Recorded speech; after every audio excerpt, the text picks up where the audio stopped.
Hi friends, അസ്സലാമു അലൈക്കും. Welcome back to my YouTube channel.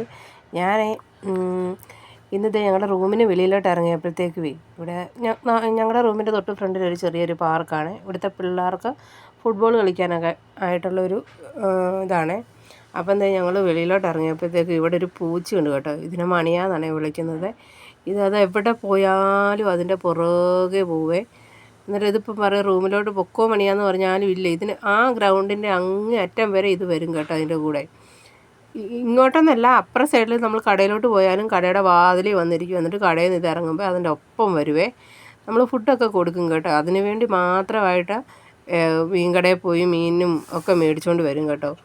അപ്പം അങ്ങനെ ഭയങ്കരം എന്ന് വെച്ചാൽ നമ്മളുമായിട്ട് ഭയങ്കരമായിട്ട് അടുത്തതാണ് ഈ പൂച്ച. ഇതിനൊരു കുഞ്ഞുണ്ട്, ഒന്നല്ല 3-4 കുഞ്ഞുങ്ങളുണ്ടായിരുന്നു കേട്ടോ. അതിൽ 3 ചത്തുപോയി. പിന്നെ ഇപ്പം പോയിട്ട് ഒരു കുഞ്ഞും ഉള്ളൂ. അപ്പോൾ അതുമായിട്ട് ഇങ്ങനെ നമ്മുടെ റൂമിൻ്റെ വാതിലും ഒക്കെ ഇരിക്കുവേ.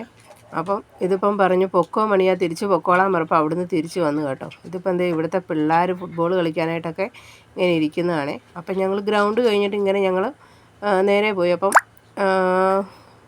വൈകുന്നേരത്തേക്ക് എന്തെങ്കിലും മേടിക്കാമെന്നും പറഞ്ഞുകൊണ്ട് ഞങ്ങൾ ഇവിടെ തൊട്ടടുത്തൊരു സൂപ്പർ മാർക്കറ്റുണ്ട്, പാണ്ടായി പോയി എന്തെങ്കിലും മേടിക്കാമെന്നും പറഞ്ഞുകൊണ്ട് പോകുമായിരുന്നു കേട്ടോ. അപ്പോഴത്തേക്കും ഞങ്ങൾ പോകുന്ന വഴിയിലെ സ്ഥലങ്ങളൊക്കെയാണ്.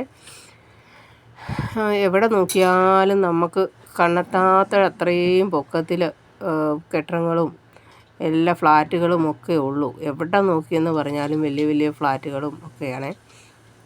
പിന്നെ അതേ നമ്മുടെ നാട്ടിൽ നമ്മളല്ല, പൈസയുള്ളവർ പൊന്നുപോലെ കാത്തു സൂക്ഷിക്കുന്ന കാറൊക്കെ ഇവിടെ ചുമ്മാ വഴിയിലിട്ടേക്കുക.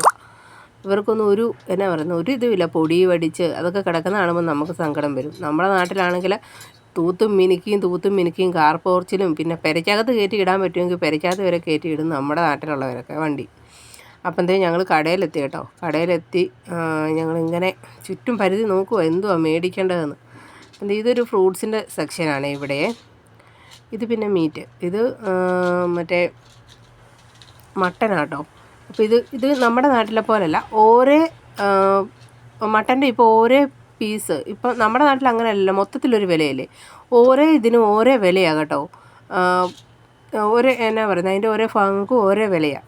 പിന്നെ അത് ചിക്കൻ നോക്കാനായിട്ട് വന്നതാണേ. പിന്നെ അതിലൊക്കെ കൗതുകമായിട്ട് എന്തോ തോന്നിയെന്നറിയാം നമുക്ക്. നമ്മുടെ നാട്ടിൽ എന്ന് പറഞ്ഞാൽ ഞാൻ കളയുന്ന സാധനമാണ് ഈ കരളിൻ്റെ ഇത് കൊണ്ട് ഈ കാണുന്ന സാധനം ഒന്നും ഞാൻ ഇതുവരെയും കറിക്കകത്ത് എടുത്തിട്ടുമില്ല. എനിക്കറിയത്തില്ല അതുവരെ ഇവിടെ പായ്ക്ക് ചെയ്ത് വെച്ചേക്കുക വിൽക്കാനായിട്ട്. പിന്നെ മറ്റേ കോഴി ചെകയുന്ന കാലില്ലേ, അത് എല്ലാം ക്ലീൻ ചെയ്ത് വെച്ചേക്കുക. തമ്പുരാനെ ആരും മേടിക്കുമോ എന്തോ. പിന്നെ ഇറച്ചിയൊക്കെ ആണല്ലോ ഇവിടെ ഈ അരച്ചാണേ ആവശ്യക്കാർക്ക് അരച്ചാണ് കൊടുക്കുന്നത്. ഇത് ഒട്ടകത്തിൻ്റെ ഇറച്ചിയാട്ടോ. ഇത് ഞാൻ ആദ്യമായിട്ട് കാണുവാണ് ഇവിടെ വന്നിട്ട്. ഞാനോർത്ത് പോത്തിറച്ചിയാണെന്നോർത്ത് ചുമ്മാ എടുത്ത് നോക്കിയതാണ്. അപ്പോൾ കൊണ്ട് ഒട്ടകത്തിൻ്റെ ഇറച്ചിയാണ്. അപ്പം ഇത് പോത്തിറച്ചി. അങ്ങനെ ഇതൊക്കെ ഇങ്ങനെ ഓരോ സെക്ഷനായിട്ട് ഇങ്ങനെ അരിഞ്ഞും ചതച്ചും അങ്ങനെയൊക്കെ വെച്ചേക്കുവാണ്. അതൊക്കെ ഇവിടെയുള്ള ആൾക്കാർ മേടിക്കുന്നത് കൂടുതലായിട്ടും കേട്ടോ. അപ്പം ഇന്നത്തെ വിശേഷം ചെറിയൊരു വിശേഷം കേട്ടോ. ചെറുതായിട്ടൊന്ന് കടയിൽ പോയപ്പോഴത്തേക്കും വീഡിയോ എടുത്ത് നിങ്ങളെയും കൂടെ ഒന്ന് കാണിച്ചേക്കാമെന്ന് ഓർത്തേ. അത്രേ ഉള്ളേ. അപ്പം വീഡിയോ കണ്ടിട്ട് ഇഷ്ടപ്പെട്ടാൽ ലൈക്ക് ചെയ്യാനും ഷെയർ ചെയ്യാനും സബ്സ്ക്രൈബ് ചെയ്യാനും കമൻറ്റ് ചെയ്യാനും മറക്കല്ല കേട്ടോ. സേഫാമ്മ വീട്ടിലിരിക്കുവാണ്, റൂമിലിരിക്കുക കേട്ടോ. ഞങ്ങൾ രണ്ടുപേരും തന്നെയാണ് വന്നത്. അപ്പം പെട്ടെന്ന് പോവുകയും ചെയ്യണമല്ലോ. അപ്പം ഞാൻ ഇവിടെ വന്നിട്ട് കാണാത്തൊരു സാധനം ഉണക്കമീൻ, അത് മേടിച്ചു, ബില്ലടിച്ച് തിരിച്ചു.